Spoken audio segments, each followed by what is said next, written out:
ഇപ്പോൾ കഥാസാഗരം തയ്യാറാക്കി അവതരിപ്പിക്കുന്നത് ബോണി ജെ ബേസിൽ. നമസ്കാരം പ്രിയ ശ്രോതാക്കളെ, ഞാൻ ബോണിയാണ്. അപ്പോൾ അതുപോലെ കഥാസാഗരവുമായിട്ട് ഞാൻ എത്തിയിരിക്കുകയാണ്. ആദ്യമായിട്ട് കേൾക്കുന്നവർക്ക് വേണ്ടി പറയുകയാണ്, കഥാസാഗരം കഥകളുടെ പരിപാടിയാണ്. ഓരോ എപ്പിസോഡിലും ഓരോ കഥ കേൾക്കാം. നാടോടി കഥകളും മുത്തച്ഛി കഥകളും ഇതിഹാസ കഥകളും പുരാണങ്ങളും ഐതിഹ്യങ്ങളും എല്ലാം ഇതിലൂടെ കടന്നു വരുന്നു. മുതിർന്നവർക്കും കുട്ടികൾക്കും ഒരുപോലെ ആസ്വദിക്കാവുന്ന കഥകൾ. അപ്പോൾ ഇന്ന് ഞാൻ പറയാൻ പോകുന്നത് മാരി ലീ പ്രിൻസ് ബിയമോണ്ട് എഴുതിയ ഒരു ചെറിയ കഥയാണ്. ക്ലാസിക് മൃഗകഥകൾ എന്ന് പറഞ്ഞ പുസ്തകത്തിൽ നിന്നെടുത്ത ഒരു ചെറിയ കഥ. അപ്പോൾ കഥ കേട്ടോളൂ, വൈകണ്ട.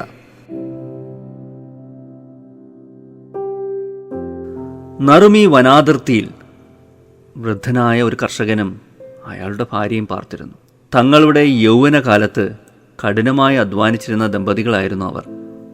മാത്രവുമല്ല, തങ്ങൾ പണി ചെയ്തുണ്ടാക്കുന്ന വിളവിൽ നിന്നും യഥേഷ്ടം ആവശ്യക്കാരായ മൃഗങ്ങൾക്കും പക്ഷികൾക്കും മറ്റും നൽകാറുമുണ്ടായിരുന്നു.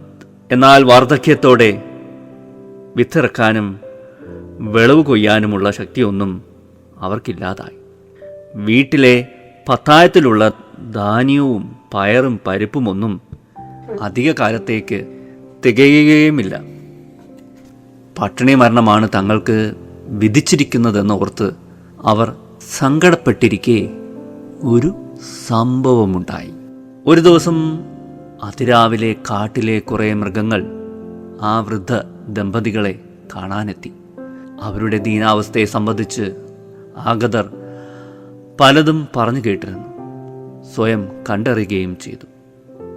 ആപത്തുണ്ടായിരുന്ന കാലത്ത് നിങ്ങൾ ഞങ്ങളെ ഒരുപാട് സഹായിച്ചിട്ടുണ്ടല്ലോ.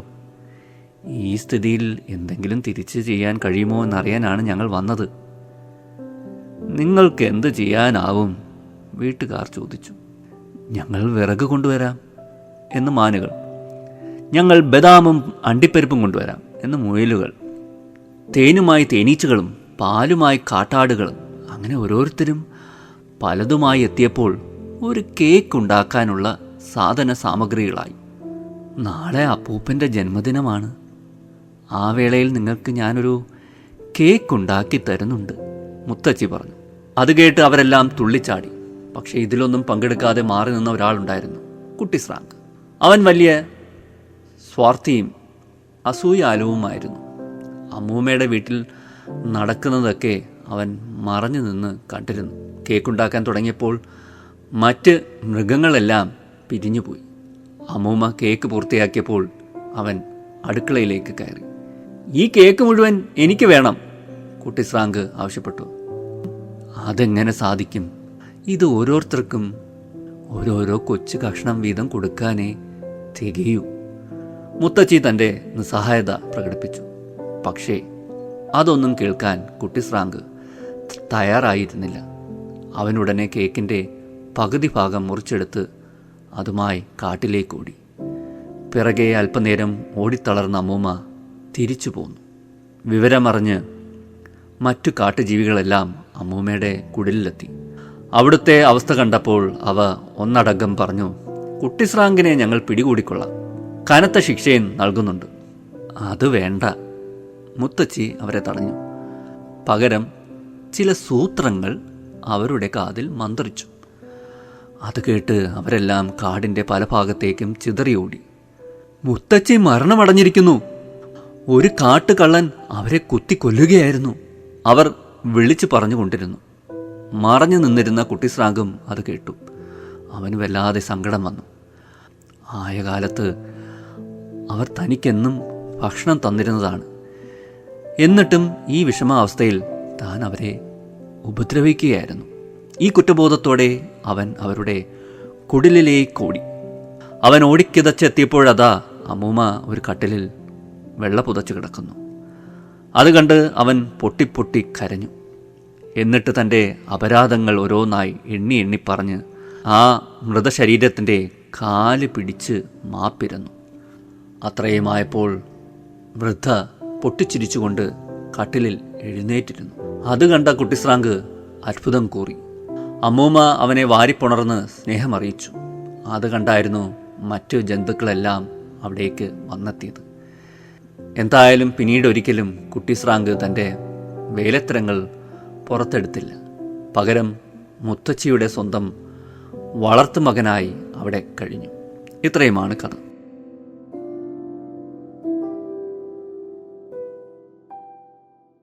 കഥ വളരെ ചെറുതായിരുന്നു അല്ലേ, പെട്ടെന്ന് അവസാനിച്ചു. ഈ മരണം വേദനയാണ് അല്ലേ, മറ്റവർക്കും ഉടയവർക്കും എല്ലാം വേദനയാണ്. ആ മരിച്ച വ്യക്തിയോട് ദേഷ്യമുള്ളവർക്ക് പോലും ഒരു മരണം കാണുമ്പോൾ അല്ലെങ്കിൽ കേൾക്കുമ്പോൾ ഒരു ദുഃഖമൊക്കെ തോന്നും. എന്തെങ്കിലുമൊക്കെ ചില നല്ല നിമിഷങ്ങൾ ഓർക്കാനിട വരും ആ വ്യക്തിയുമായിട്ടുള്ള. അപ്പോൾ ചെറിയ ഒരു നേരിയ ഇല്ലേ നൊമ്പരം, ഹൃദയത്തിലൊരു മരവിപ്പ് ഒക്കെ സാധാരണ മനുഷ്യർക്കെല്ലാം തോന്നാറുണ്ട്. അതങ്ങനെ തന്നെയാണ്. മൃഗങ്ങളും പക്ഷികളും ഒക്കെ മരിച്ചാലും അവർ വേദന പ്രകടിപ്പിക്കാറുണ്ട്. ചിലത് ഉറക്കെ കരഞ്ഞും ഒക്കെ. ഉദാഹരണത്തിനൊരു കാക്ക ലൈൻ കമ്പിയിൽ ഒന്ന് കുരുങ്ങി ഷോക്കടിച്ച് മരിച്ചെന്ന് ഇരിക്കട്ടെ. കാക്കകളെല്ലാം കൂടെ അല്ലേ കൂടി എന്തുമാത്രം രോദനമാണ്, കാക്ക എന്ന് പറഞ്ഞ് എന്തുമാത്രം കരച്ചിലാണ്. അങ്ങനെയാണല്ലേ മരണം വേദന തന്നെയാണ്.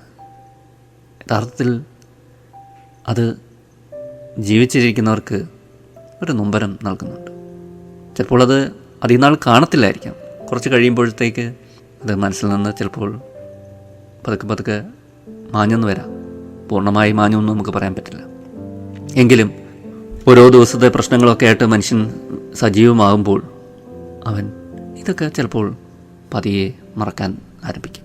അങ്ങനെയാണ് മരണം.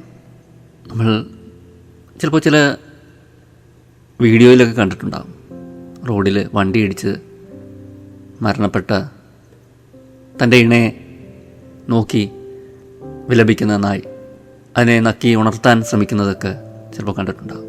തട്ടി ഉണർത്താൻ ശ്രമിക്കുന്നതൊക്കെ, കറങ്ങി ആ മൃതദേഹത്തിന് അല്ലെങ്കിൽ മൃതശരീരത്തിന് അരികെ കറങ്ങി നിൽക്കുന്നത്. മനുഷ്യരെ പോലെ തന്നെ അവർക്കും നൊമ്പരമുണ്ട്. അതൊരു വിടവാങ്ങലാണ്. മരണം ഒരു വിടവാങ്ങലാണ്, വിട്ടുപോകലാണ്, പറഞ്ഞറിയിക്കാൻ പറ്റാത്ത നൊമ്പരമാണ്. ഇല്ലെന്നറിയുമ്പോഴുള്ള വല്ലാത്ത പേടിപ്പിക്കുന്ന നൊമ്പരം. ഒറ്റയ്ക്കായെന്നുള്ള തോന്നൽ, ഇത്ര നാൾ കൂടെയില്ല എന്നുള്ളൊരു തോന്നൽ, ഇനി ഞാൻ ഏകനായി മുന്നോട്ട് എന്നുള്ളൊരു തോന്നൽ. യഥാർത്ഥത്തിൽ മരണം എന്താണ് ആർക്കും അറിയില്ല. മരണപ്പെട്ടവർ തിരിച്ചങ്ങനെ വന്ന് നമ്മളോടൊന്നും പറഞ്ഞിട്ടില്ല. നമ്മൾ മരണത്തെക്കുറിച്ച് ഒട്ടനവധി തത്വങ്ങളൊക്കെ പറയും. ചിലപ്പോൾ നരകവും സ്വർഗവും ഒക്കെ കടന്നു വന്നെന്നിരിക്കും. വേദങ്ങളിൽ അല്ലെങ്കിൽ മതഗ്രന്ഥങ്ങളൊക്കെ പറയുന്ന പോലെ ചില നരകവും സ്വർഗവും സങ്കല്പങ്ങളൊക്കെ നമ്മുടെ ചിന്തയിലൂടെ കടന്നു വന്നെന്നിരിക്കും. അറിയില്ല, നമുക്ക് അതിനെക്കുറിച്ചൊന്നും അങ്ങനെയൊന്നും അറിയില്ല. ചിലപ്പോൾ അതിമനോഹരമായ ഒരു സുന്ദരമായിട്ടുള്ളൊരു സ്വപ്നമായിരിക്കും മരണം. മരിക്കുക എന്ന് പറയുന്നത് നമ്മൾ ജീവനോടെ ഇല്ല എന്നുള്ളതാണ് അർത്ഥം. നമ്മുടെ ഹൃദയം നിലയ്ക്കുന്നു, നിശ്ചലമാകുന്നു, നമ്മുടെ ശരീരപ്രവർത്തനങ്ങളെല്ലാം നിശ്ചലമാകുന്നു. പക്ഷേ നമുക്ക് മരണത്തെ കുറച്ചും കൂടെ ലഘൂകരിക്കാം. ജീവിതത്തേക്കാൾ എത്രയോ സുന്ദരമാണ് മരണമെങ്കിലോ നമുക്കറിയില്ലല്ലോ. ജീവിതത്തേക്കാൾ മരണം മനോഹരമാണെങ്കിലോ സുഖകരമായ ഒരു അനുഭൂതിയാണെങ്കിലോ നമുക്കറിയില്ല. അങ്ങനെയും നമുക്ക് ചിന്തിക്കാം. ഈ മരിച്ചു കഴിഞ്ഞാൽ എന്ത് സംഭവിക്കുമെന്നതിനെക്കുറിച്ച് ഒട്ടേറെ തിയറികളും അഭിപ്രായങ്ങളും ഒക്കെ ഉണ്ട് നമ്മുടെ മുന്നിൽ. വലിയ ചിന്തകരൊക്കെ തത്വജ്ഞാനികളൊക്കെ ഇതിനെക്കുറിച്ചൊക്കെ ഏറെ അഭിപ്രായങ്ങളൊക്കെ പറഞ്ഞിട്ടുണ്ട്.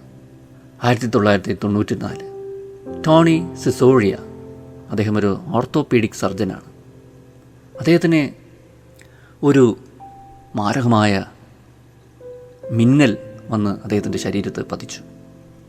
ന്യൂയോർക്കിൽ വെച്ചാണ് സംഭവം. പെട്ടെന്ന് അദ്ദേഹം നിലം പതിച്ചു. അതായത് അദ്ദേഹത്തിൻ്റെ ശരീരം നിലത്തോട്ട് വീണു. അടുത്ത നിമിഷം അദ്ദേഹം കാണുന്നത് അദ്ദേഹത്തിൻ്റെ ശരീരം അവിടെ വീണ് കിടക്കുന്നതാണ്. പിന്നെ കാണുന്നത് ഒരു സ്ത്രീ വന്ന് അദ്ദേഹത്തിൻ്റെ നെഞ്ചത്ത് CPR ചെയ്യുന്നതാണ്. പിന്നെ അദ്ദേഹം അനുഭവിക്കുന്നത് അദ്ദേഹം മുകളിലോട്ട് പോകുന്നതായിട്ടാണ്. കുറേ പടികളിലൂടെ മുകളിലോട്ട് പോകുന്നതായിട്ട് മറ്റോ അദ്ദേഹം കാണുന്നു. പിന്നെ അദ്ദേഹം കാണുന്നത് അദ്ദേഹത്തിൻ്റെ കുട്ടികൾ അവരുടെ മുറിയിൽ കിടന്ന് കളിക്കുന്നതായിട്ടാണ്. പിന്നെ സംഭവിക്കുന്നത് അദ്ദേഹത്തെ ഒരു നീല വെള്ള വെളിച്ചം ആവരണം ചെയ്യുന്നതായിട്ടാണ് അദ്ദേഹത്തിന് അനുഭവപ്പെടുന്നത്. വല്ലാത്തൊരു ശാന്തതയും വല്ലാത്തൊരു സുഖകരമായ ഒരവസ്ഥയും, ഏറ്റവും മുകളിലത്തെയും താഴത്തെയും ജീവിതത്തിൻ്റെ അവസ്ഥയിലോട്ട് എത്തിപ്പെടുന്ന പോലെ. അദ്ദേഹം പറയാണ്, ഇതാണ് ഏറ്റവും മനോഹരമായ നിമിഷമെന്നാണ്. അദ്ദേഹം ആ സമയത്ത് ഏറ്റവും മനോഹരമായ ഒരവസ്ഥയിലൂടെ കടന്നു പോകുന്നതായിട്ട് അദ്ദേഹത്തിന് അനുഭവപ്പെടുകയാണ്. ഏറ്റവും മനോഹരമായ ഒരു മാനസികാവസ്ഥയിലായിരുന്നു അദ്ദേഹം. പെട്ടെന്ന് അദ്ദേഹം തിരിച്ചു വരികയാണ്, വീണ്ടും ജീവിതത്തിലോട്ട് മടങ്ങി വരികയാണ്. ഇത് ഞാൻ ഓൺലൈനിൽ വായിച്ച ഒരു ഇംഗ്ലീഷ് ലേഖനത്തിൽ നിന്ന് ആണ് എനിക്ക് ഈ അനുഭവം കിട്ടിയത്. ഞാൻ എൻ്റെ ഭാഷയിൽ അതൊന്ന് പറഞ്ഞതേ ഉള്ളൂ. അതെ, മരണം എന്നത് ഇന്നും നിഗൂഢമായി തുടരുന്നു. ദുർഗ്രാഹ്യമായ അല്ലേ ഒരവസ്ഥ, നമുക്ക് മനസ്സിലാക്കാൻ പറ്റാത്തൊരവസ്ഥ. അതിന്നും നമ്മളെ ഏറെ വിസ്മയിപ്പിക്കുന്നുണ്ട്. ആ വിസ്മയം തുടരുകയാണ്. ഇത്രയും പറഞ്ഞുകൊണ്ട് ഇന്നത്തെ കഥാസാഗരം ഞാനിവിടെ അവസാനിപ്പിക്കുന്നു. അടുത്ത എപ്പിസോഡിൽ കാണാം പുതിയൊരു കഥയും പുതിയ കുറച്ച് വിശേഷങ്ങളുമായി. ഇത്ര നേരം എന്നെ കേട്ടിരുന്ന എല്ലാവർക്കും നന്ദി, നമസ്കാരം. Signing off, Boney.